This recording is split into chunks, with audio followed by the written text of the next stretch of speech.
வணக்கம்.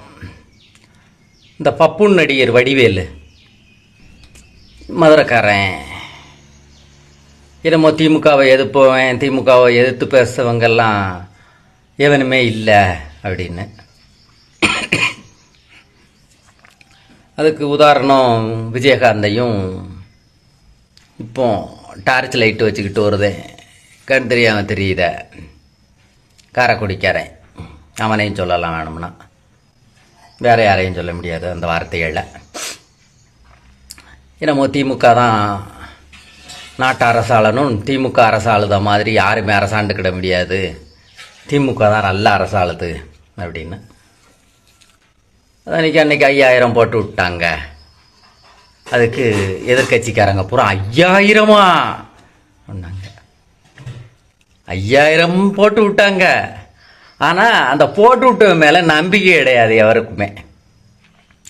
போட்டு விட்டு அறிவிச்சு விடிய காலம் அறிவித்த நிமிஷத்தில் 3 மணிக்கெல்லாம் எல்லா பொம்பளையாளுமே போய் துட்டு எடுத்துகிட்டு வந்துருச்சு. ஏன் தெரியுமா? இவன் மேலே வச்சுருந்த நம்பிக்கை, அரசாளுதவன் மேலே வச்சுருந்த நம்பிக்கை. என்னமோ அரசாட்சி, அவன் தான் திமுகக்காரன் தான் நல்ல அரசாளுதான், அவனுக்கு மிஞ்சினவன் எவனுமே இல்லை. ஏமடா போய் சொல்லிக்கிட்டு தெரியுத? விளாத்தி குளத்தில் ஒரு பச்சை மண்ணுடா, 10ஆப்பில் 2வது ரேங்க் எடுத்த பிள்ளை அந்த பள்ளிக்கூடத்துலையே 598 மார்க்கோ 7 மார்க்கோ எடுத்த பிள்ளை. அதோட கனவு என்னமா இருந்திருக்கும்? இந்த திமுக திருட்டு ஆட்சியில் தாமடா, இன்னும் பிடிக்கல, 6, 7, 8 நாள் ஆச்சு. அவனை கபோதி பேய்களை கஞ்சாவை குடிச்சுக்கிட்டு ட்ரெயினில் வட மாநிலத்துக்காரனை கந்தா தரிச்சு போட்டான். அந்த தறி வெட்டவன் என்ன ஆச்சுன்னே தெரியலை. ஊழல்வாதிகள் கொண்டு போய் ஒதுக்கிட்டான்.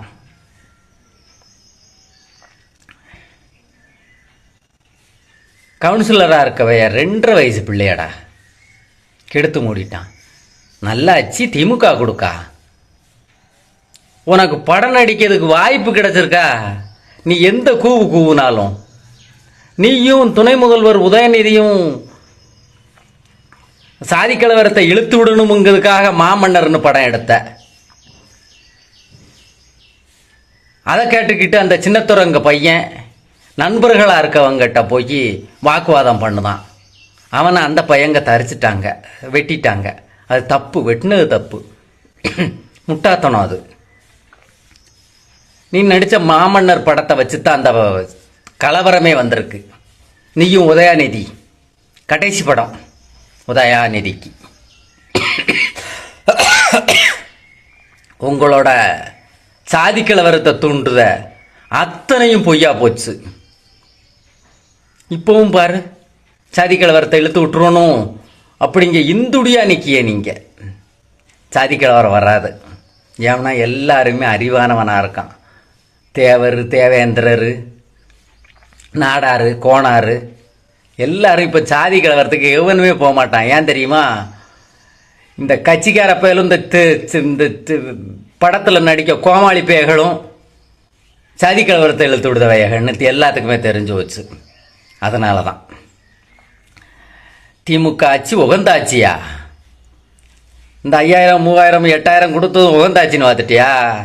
நாட்டில் வந்து வாரு, சந்திட்டு சிரிக்காமடா எல்லானும். சந்தினவனை தெரியுமில்ல, சந்திட்டு சிரிக்கான் இந்த திமுக ஆட்சியை. ஜெய்ஹிந்த், ஜெய் மாதா, ஜெய் பவானி, வாழ்க பாரதம். வடிவேலுக்கு இது அறிவுரை.